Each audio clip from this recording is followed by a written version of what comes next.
گفتگو کریں گے ان انتخابات کے اوپر جو انگریزوں نے 1935 کے ایکٹ کے تحت ہندوستان کی تاریخ میں پہلی دفعہ انتخابات منعقد ہوئے۔ یہ معاملہ ہے 1936 کے آخر اور 1937 کے شروع میں۔ تو 1935 کے ایکٹ کے تحت یہ انتخابات ہوئے، جس کو عام زبان میں گورنمنٹ آف انڈیا ایکٹ 1935 کہا جاتا ہے، اور جو ہمارا پاکستان کا اور ہندوستان کا پہلا آئین بھی ہوا۔ تو اس الیکشن کے نتیجے میں کانگریس نے صوبائی وزارتیں تشکیل دیں، کیونکہ یہ صوبائی الیکشن تھے، کوئی مرکزی الیکشن نہیں تھے۔ یعنی کہ ایک ایوولوشن ہو رہا تھا ڈیموکریسی کا۔ ہم بادشاہ سے نکل کر انگریزوں کے نوآبادیاتی نظام کے شکنجے میں آ گئے۔ تو ابھی یعنی کہ یہاں یہ بھی سیکھنے والی باتیں تھیں ابھی کہ ابھی سیاسی جماعتیں کیا ہوتی ہیں، حکومت کیا ہوتی ہے۔ کوئی یہاں پارلیمانی نظام کا کسی کو تجربہ نہیں تھا، صدارتی نظام کا کوئی تجربہ نہیں تھا۔ یعنی کہ ہندوستان میں جتنی بھی سیاسی جماعتیں تھیں، وہ مسلم لیگ ہو، کانگریس ہو، یا اور دیگر جو فریڈم فائٹر سیاسی جماعتیں تھیں، کسی کو بھی حکمرانی کا، نظام حکومت کا، جمہوریت کا، سیاسی جماعتوں کا کوئی ایکسپیرینس نہیں تھا۔ تو ہندوستان کی تاریخ میں پہلی بار 1885 میں ایک سیاسی جماعت بنی کانگریس، پھر 1906 میں مسلم لیگ بنی، اور وہ بھی ابتدائی سطح کی جماعتیں تھیں۔ بعد میں پھر اس میں ایوولوشن ہوتے ہوتے پھر میچورٹی، اور اب تک پاکستان میں تو خیر اب تک یعنی کہ سیاسی جماعتوں کا تصور جو ہے وہ بڑا مبہم ہے۔ تو اس سے آپ اندازہ لگا سکتے ہیں کہ وہ اس وقت کس قسم کی سیاسی جماعتیں تھیں، اور وہ جو انتخابات ہوئے وہ انتخابات بھی کوئی بالغ رائے دہی کی بنیاد پر نہیں تھے۔ اس میں ووٹ کا حق بہت محدود تھا۔ ایک خاص سطح رکھی گئی کہ جو اتنا تعلیم یافتہ ہوگا وہ ووٹ کا حقدار، ووٹ دینے کا حقدار ہوگا، جس کے پاس اتنی جائیداد ہوگی، جو اتنا ٹیکس ادا کرتا ہوگا، یا ایک خاص سطح کے سرکاری ملازمین کو، افسروں کو اور فوجی افسران کو ووٹ کا حق دیا گیا۔ اس لیے تو محدود حق رائے دہی تھا۔ بہرحال یہ 11 صوبوں میں الیکشن ہوئے 1935 کے ایکٹ کے تحت۔ 1936 دسمبر 1936 سے لے کر یہ جنوری فروری تک یہ الیکشن ہوتے رہے، اور 11 صوبوں میں اس وقت ہوئے، کیونکہ صوبے اس وقت ایک تو بڑے بڑے صوبے تھے، دوسرا یہ تھا کہ بھئی وہ جو پرنسلی اسٹیٹس تھیں، یعنی کہ انگریزوں نے یہ بڑا ایک حکمت عملی سے کام دیا اس ہندوستان میں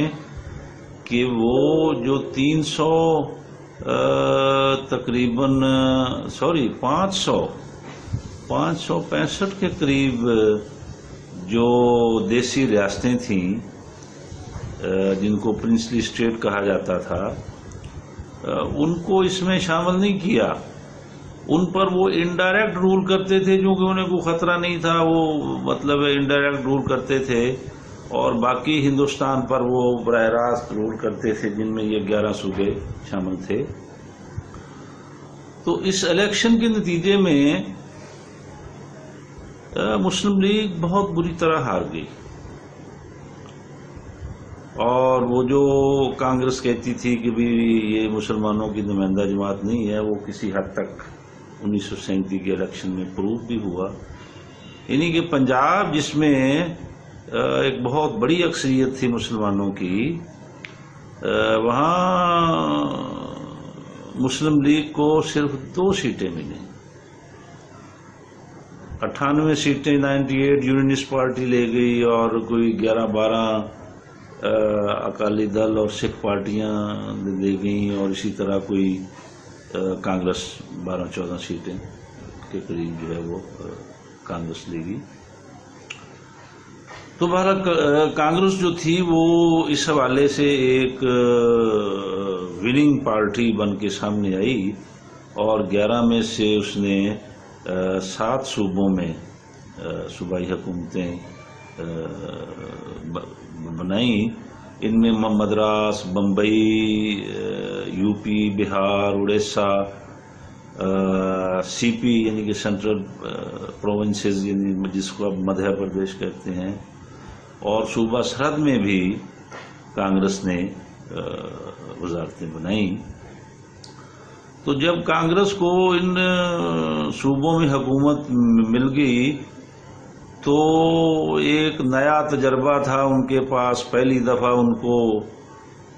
تاریخ میں وہ حکومت کرنے کا موقع ملا تھا، یعنی کہ 1000 سال وہ مسلمان بادشاہ حکومت کرتے رہے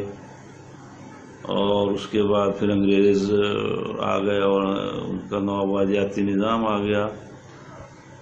تو وہ یعنی کہ کانگریس بالکل جیسے کہتے ہیں آپے سے باہر ہو گئی. یعنی کہ وہ 7 صوبوں میں حکومت کیا بن گئی ان کی کہ وہ آپے سے باہر ہو گئی، اور مسلم لیگ جو بالکل ایک دفعہ مردہ ہو گئی تھی، وہ کانگریس کی غلط یعنی کہ پرفارمنس اور بڑی پور پرفارمنس کی وجہ سے مسلم لیگ جو تھی وہ دوبارہ ریوائیو ہونا شروع ہو گئی. اور وہ اتنی بیڈ پرفارمنس تھی کانگریس کی کہ وہ بالکل ایک فرقہ پرست جماعت کے طور پر سامنے آئی کہ وہ اس کو یہ بالکل اس کی پالیسی میں جو لکھی ہوئی باتیں تھیں اس پر کوئی عمل نہ ہوا، اور وہ بالکل ایک ہندو جماعت کے طور پر سامنے آئی، اور جس سے پورے بر صغیر کے جو مسلمان تھے ان میں بڑا رد عمل پیدا ہوا، اور انہوں نے اس بات پر افسوس کا اظہار کیا کہ ہمیں 1937 کے الیکشن میں مسلم لیگ کو ووٹ دینا چاہیے تھا، جتوانا چاہیے تھا. اور پھر لوگوں نے دوبارہ مسلم لیگ کی طرف جو ہے وہ دیکھنا شروع کیا. تو پہلے ہم یہ دیکھیں گے کہ کانگریس نے جو وزارتیں بنائیں مختلف صوبوں میں جن کا ابھی ہم نے ذکر کیا، تو اس میں بڑے ہی یعنی کہ مسلمانوں کے ساتھ ناروا سلوک رکھا گیا. اور اگر ہم یہ بھی نہ کہیں کہ جگہ جگہ مسلمانوں کے خون سے ہولی کھیلی گئی، تو لیکن یہ تو یقیناً ایک طے شدہ بات ہے کہ اقتدار کے نشے میں مسلمانوں پر بڑے ظلم و ستم بھی کیے گئے مختلف جگہوں کے اوپر، اور مسلمانوں کو کے ساتھ انتہائی حقارت آمیز رویہ رکھا گیا. مثلا اگر ہم کوئی جو 6-7 چیزیں ہیں ان کو ہی زیر بحث لائیں کہ جیسے کانگریس کا ترنگا جھنڈا تھا اور اس کے 3 رنگ تھے، اس یعنی کہ ایک سیاسی جماعت کے جھنڈے کو بحیثیت سرکاری پرچم کے استعمال کیا گیا، اور تمام سرکاری عمارتوں پر یہ کانگریس کا جھنڈا جو ہے وہ لہرایا جاتا تھا. اس میں تعلیمی ادارے بھی شامل تھے، اس میں دیگر ادارے بھی شامل تھے، اور پھر مختلف تقریبات میں جو لوگ اس بات کانگریس کے مخالف بھی تھے، خاص کر مسلمان، ان کو بھی اس کے آگے جھکنے پر مجبور کیا جاتا تھا. دوسرا جو کانگریس نے ایک بڑا فرقہ پرستانہ کام کیا وہ بندے ماترم کا ترانہ تھا کہ بندے ماترم کے ترانے کو کانگریس نے اپنی سرپرستی میں لیا، اور یہ گیت پڑھنے کے لیے تعلیمی اداروں میں مختلف تقریبات میں مسلمانوں کو بھی پابند کیا گیا. تو اس میں ظاہر ہے مسلمانوں کا ایک اپنا کلچر، ایک اپنی روایت، ایک اپنی تاریخ، تو مسلمان اس کو پسند نہیں کرتے تھے. ہندوستان میں آج بھی اس کو پسند نہیں کرتے، نہ پاکستان میں لوگ پسند کرتے ہیں. تو اس سے بھی مسلمانوں کے اندر جو ہے وہ ایک نفرت انگیز رجحانات جو ہے وہ کانگریس کے خلاف پیدا ہوئے. دوسرا یہ ہے، تیسری بات یہ ہوئی کہ جیسے آج بھی ہندوستان کے اندر آپ دیکھتے ہیں کہ جو انتہا پسند ہندو تنظیمیں ہیں یا انتہا پسند ہندو لوگ ہیں، وہ گائے کے ذبح کرنے کے اوپر کتنے ہی مسلمانوں کو مطلب ہے کہ تشدد کا نشانہ بنا چکے ہیں، اور سینکڑوں لوگ غالباً یہ جو ہیومن رائٹس واچ کی اور مختلف ہیومن رائٹس کی تنظیمیں ہیں، ان کی رپورٹس کے مطابق سینکڑوں مسلمانوں کو ہندوستان میں گائے ذبح کرنے پر جو ہے وہ مارا جا چکا ہے، یا انہیں بڑا ہی بے ایمانہ تشدد کا نشانہ بنایا گیا، آبادیاں جو ہیں ان کو ڈسٹرب کیا گیا۔ تو کانگریس نے گائے ذبح کرنے پر بھی پابندی لگا دی ہندو پاپولیشن کو خوش کرنے کے لیے، کیونکہ مسلمان گائے کے گوشت کو حلال سمجھتے ہیں اور کھاتے ہیں، اور اس سے مسلمانوں کے مذہبی جو جذبات تھے وہ بھی بڑے مجروح ہوئے۔ دوسری طرف ہندو گائے کو اپنی ماں سمجھتے ہیں، گو ماتا سمجھتے ہیں۔ تو یہ جو اتنا کلچر کے اندر ایک بڑا زمین آسمان کا جو مطلب فرق تھا، اس نے بڑا مطلب یہ ہے کہ ایک دونوں کمیونٹیز کے اندر ایک گیپ پیدا کرنے میں بڑی جو ہے نا بنیادی محرک کے طور پر کام کیا۔ چوتھا جو کانگریس نے ایک اور یعنی کہ متنازع پالیسی اختیار کی یا متنازع کام کیا، وہ یہ تھا کہ ہندی کو بطور سرکاری زبان کے جو ہے وہ لاگو کرنے کا انہوں نے فیصلہ کیا۔ نہ صرف یہ فیصلہ کیا بلکہ اردو کو ختم کرنے کا فیصلہ کیا۔ اب یہ اتنا سینسٹیو معاملہ تھا، اس کو ذرا سمجھنے کی ضرورت ہے کہ بول چال میں تو آپ کو پتہ نہیں تھوڑا بہت فرق ہے ہندی کا اور اردو کا، لیکن یہ دو مختلف رسم الخط میں لکھی جاتی ہے۔ اردو فارسی رسم الخط میں لکھی جاتی ہے، ہندی زبان جو ہے وہ دیوناگری رسم الخط میں لکھی جاتی ہے۔ اور اس وقت جو تھا وہ یعنی کہ مغلوں کے دور میں بھی اور بعد میں انگریزوں کے دور میں بھی اسکولوں میں اردو رسم الخط جو ہے وہ یعنی کہ ہوتا تھا۔ یعنی کہ یہ جو پرانے اب ہندوستان میں بھی جو پنجاب سے لوگ یا مختلف علاقوں کے جو پرانے لوگ ہیں جن کی عمریں مطلب 70 سال سے زیادہ ہیں، وہ سب اردو لکھ بھی سکتے ہیں، پڑھ بھی سکتے ہیں، لیکن نئی نسل جو ہے وہ اردو نہ پڑھ سکتی ہے، حالانکہ زبان وہی ہوتی ہے، نہ جو ہے وہ اس کو سمجھ سکتی ہے۔ تو اس کے اوپر حالانکہ 1867 میں بہت بڑے فسادات ہوئے، جب بنارس میں اردو بچاؤ تحریک کا آغاز ہوا، تو لیکن مثلا پنجاب کے اندر بھی حالانکہ مسلمانوں کی اکثریت تھی، اور جب پنجاب کے وزیر قانون نے یہ مطالبہ کیا کہ بھئی یہ اسمبلی کی کارروائی اردو میں ہو، تو لیکن اس کو بھی نامنظور کر دیا گیا۔ تو اسی طرح اور بھی جو کانگریس ہے اس کی حکومتوں نے مسلمانوں کے مختلف تہواروں کے اوپر بے حرمتی، مساجد کے آگے نماز کے وقت جو ہے وہ شور شرابہ، ڈھول پیٹنا اور اس طرح کے واقعات جو تھے وہ کانگریسی حکومت کی سرپرستی میں ہوتے رہے۔ اگر کانگریس کی لیڈرشپ کا اس بارے میں کوئی زیادہ وہ نہ بھی ہو، لیکن اس کے اوپر کوئی ایکشن نہیں لیا گیا، کیونکہ یہ روزمرہ کے جو اس طرح کے معاملات تھے، تو پھر ایک اور ان حکومتوں کے دوران، کانگریسی حکومتوں کے درمیان کانگریس نے واردہ اسکیم اور ودیا مندر اسکیم کو متعارف کرایا۔ اب یہ بڑی متنازع اسکیم تھی کہ اصول تعلیم کو واردہ اسکیم قرار دیا گیا، اسی کے ساتھ اسکول کا نام بھی ودیا مندر رکھ دیا گیا، گاندھی کی مورتی کی جو ہے وہ پوجا کی جانے لگی اور ہندوؤں کے ساتھ ساتھ مسلمانوں کے بچوں کے لیے بھی مورتی کے آگے جھکنا اور لازمی قرار دیا گیا مختلف جگہوں کے اوپر۔ مسلمان چونکہ تعلیمی لحاظ سے آگے آنا چاہتے تھے، اس لیے وہ اپنے بچوں کو ان ودیا مندروں میں بھیجنے پر مجبور تھے،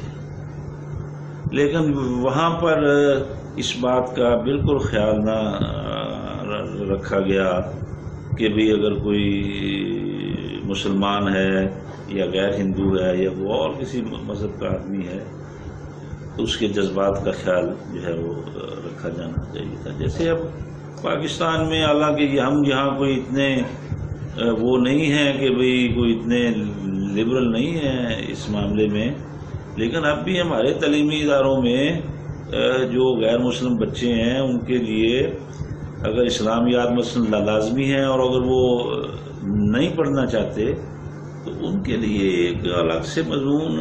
موجود ہے اخلاقیات بھی۔ وہ اگر اسلامیات نہیں پڑھنا چاہتے، ان کا مذہبی مسئلہ ہے،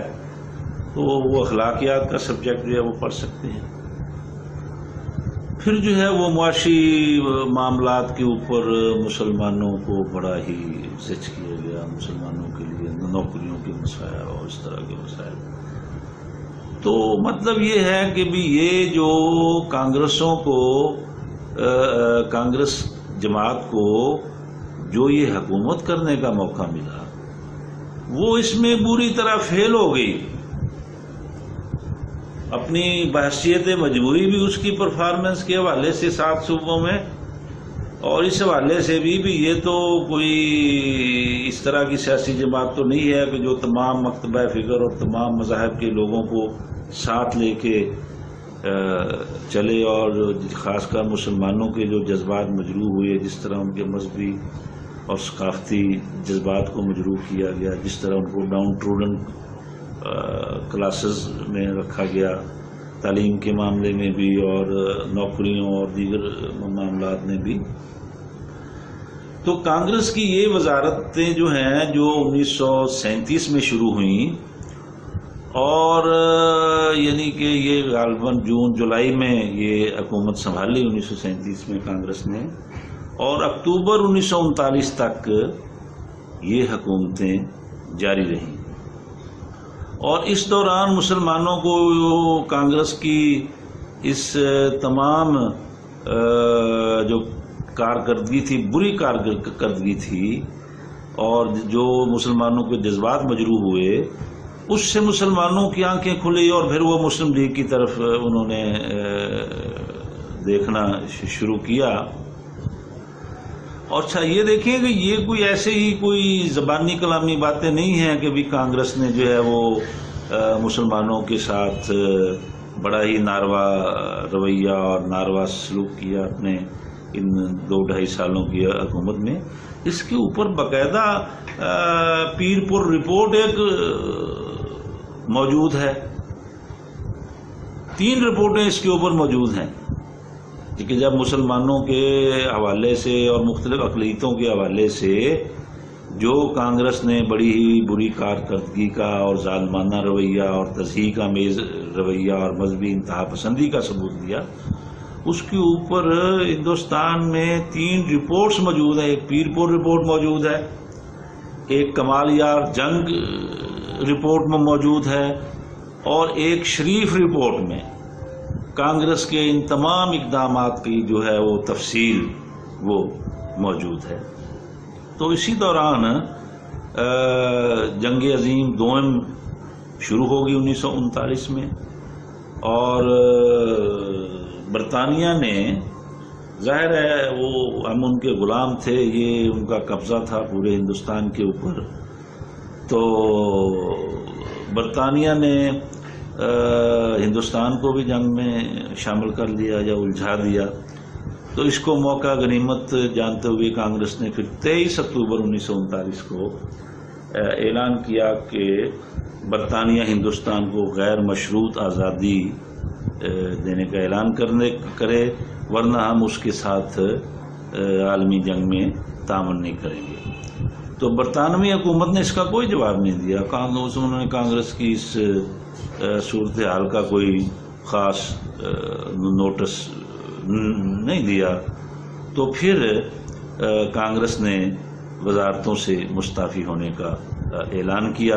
اور وہ وزارتیں چھوڑ کر باہر آ گئے. تو جیسے ہی کانگریس نے وزارتیں چھوڑنے کا اعلان کیا تو پورے ہندوستان میں مسلمانوں نے یوم نجات منایا. یعنی کہ وہ جیسے وہ کہتے ہیں نا کہ بھی عام ہندو بھی جو تھے یا اس میں جو بہت سارے اچھے جو ایک بڑی اکثریت جو ہندوؤں کی تھی وہ تو حالانکہ اس کام میں شامل نہیں تھی بیچارے. وہ تو مسلمانوں کے ساتھ صدیوں سے رہ رہے تھے. ظاہر ہے جب حکومت آتی ہے تو وہ چند جو مشٹنڈے ہوتے ہیں کسی سیاسی جماعت کے یا کسی مذہبی گروہ کے وہ پھر آپے سے باہر ہو جاتے ہیں. تو یہی کام کانگریس کے ان گنڈوں نے اور مذہبی انتہا پسندوں نے جو آج کل بھی آپ دیکھتے ہیں ہندوستان میں دندناتے پھر رہے ہیں. بڑے بڑے عجیب و غریب کپڑے ہوتے ہیں, بوتے بال عجیب سے ہوتے ہیں ان کے,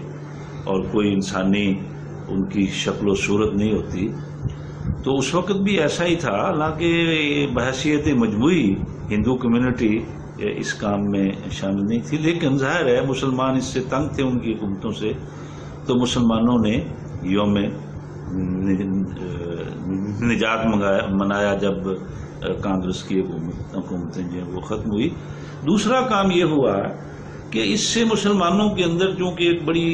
بڑے پیمانے پر آگہی پیدا ہو گئی, اور مسلمان جو لیڈران تھے وہ مسلم لیگ کے اندر تھے یا مسلم لیگ سے باہر تھے یا اور بہت سے بااثر جو شخصیات تھیں مسلمانوں کی, ان کے اندر یہ ایک احساس پیدا ہوا کہ بھئی یہ مسلم لیگ جو کمزور ہوئی ہے یا مسلم لیگ کو مضبوط بنانا چاہیے تھا, یہ بڑا ضروری تھا.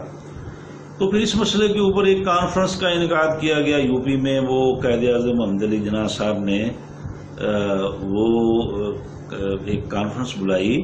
اس میں تمام بڑے بڑے جو زعماء تھے مسلمان زعماء ان کو وہاں بلایا گیا اور ان سے کہا گیا بھی آپ مسلم لیگ سے تعاون کریں. تو وہ شروع میں تو لوگ تیار نہیں تھے. مثلا یو پی کے جو جاگیردار کمیونٹی تھی وہ بھی تیار نہیں تھے. اور دیکھیں اس کانفرنس میں سر سکندر حیات جو اس وقت وزیر اعظم تھے پنجاب کے, اس وقت پنجاب کا جو وزیر اعلیٰ ہوتا تھا اس کو وزیر اعظم کہتے تھے, وہ بھی شریک ہوئے. تو وہ جو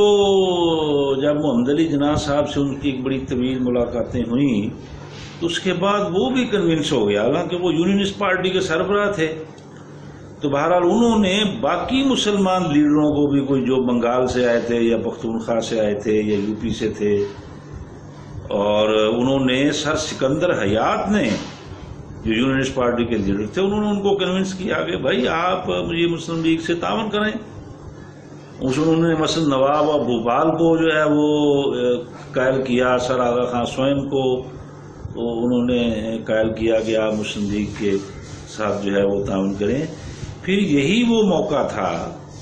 کانگریسی وزارتوں کی اس بری کارکردگی اور مسلمانوں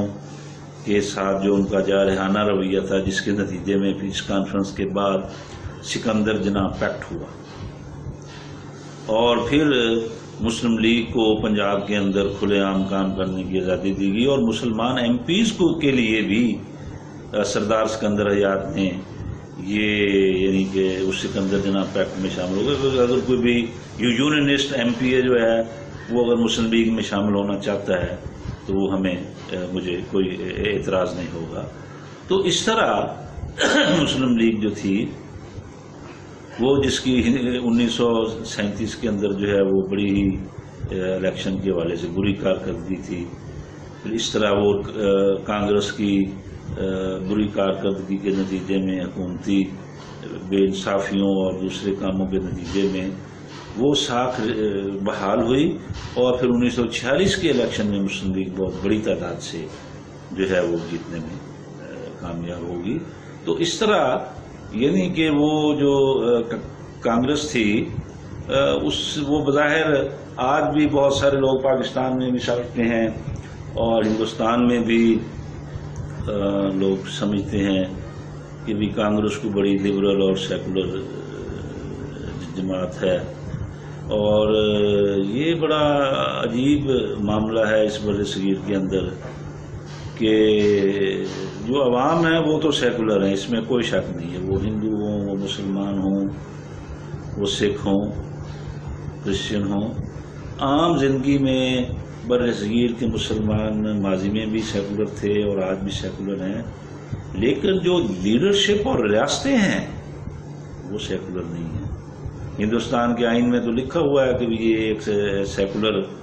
اسٹیٹ ہوگی، لیکن وہاں سیکولرزم کے اوپر کبھی بھی پورے طریقے سے عمل نہیں، کانگریس کی حکومتوں میں بھی کبھی عمل نہیں ہے۔ جسٹس جعفر امام کیس ہو یا خالد ضیف گابا کی جو بڑی مشہور کتاب پیس آف وائسز، جو ہندو تھے وہ بیسیکلی بعد میں مسلمان ہوئے، تو جسٹس جعفر امام کیس اور اس طرح کے کوئی اور کیسز ہیں کہ جب بھی کوئی اہم کی پوسٹ پر کسی مسلمان کا نمبر آتا تھا تو اس کو اس پوسٹ پر نہیں اکاموڈیٹ نہیں کیا جاتا تھا۔ تو مطلب یہ ہے، یہ ایک المیہ ہے ہماری سوسائٹی کا، پاکستان کی سوسائٹی کا اور ہندوستان کی سوسائٹی کا ہمیشہ سے رہا ہے کہ لیڈرشپ جو ہے وہ سیکولر نہیں ہے اور اسٹیٹس بھی سیکولر نہیں ہیں۔ عوام جو بیچارے جو ہیں وہ ایک دوسرے کے ساتھ ہزاروں سال سے رہ رہے تھے، ان کو تو کوئی پرابلم نہیں تھا۔ پھر انگریزوں نے ڈیوائڈ اینڈ رول کے تحت بہت سے تضادات جو ہے وہ مسلم ہماری جو مختلف مذہب کے لوگ ہیں ان کے درمیان پیدا کیے۔ تو بہرحال یہ آج کا موضوع تھا کہ 1937 کے الیکشن میں جو 1935 کے ایکٹ کے تحت ہوئے اس میں مسلم لیگ تو ہار گئی، لیکن کانگریس نے جیتنے کے بعد بھی ایک موقع جو تھا وہ ضائع کر دیا، اور انہوں نے مسلم لیگ کو اس حوالے سے دوبارہ ایک موقع ملا کہ وہ مسلمانوں کی نمائندہ جماعت کے طور پر سامنے آئی۔ تو آج کے لیے اتنا ہی، خدا حافظ۔